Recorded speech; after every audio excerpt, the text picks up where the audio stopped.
व्यावसायिक मित्रांनो नमस्कार। मी अनेक ठिकाणच्या व्यावसायिकांबरोबर काम करत असताना हा प्रॉब्लेम बघितलाय।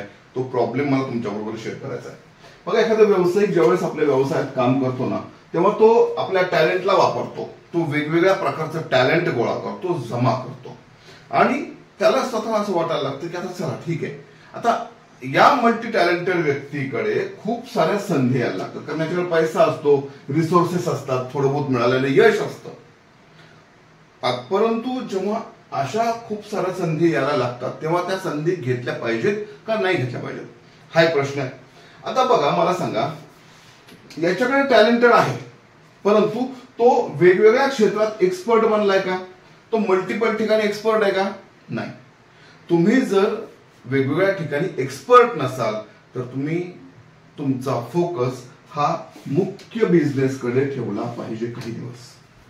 जोपर्यंत तुमचा हा बिझनेस ऑटो मोडला जात नाही। ऑटो मोडला जाणे म्हणजे काय?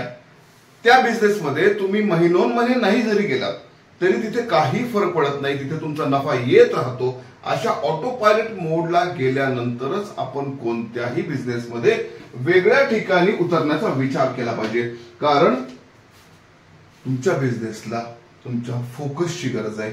आणि सध्या हा एक छोटासा प्रॉब्लेम मोठ्या विकराळ स्वरूपात आलेला बघतोय की बिझनेस ओनर्सचा आपल्या बिझनेसकडे फोकस नाहीये।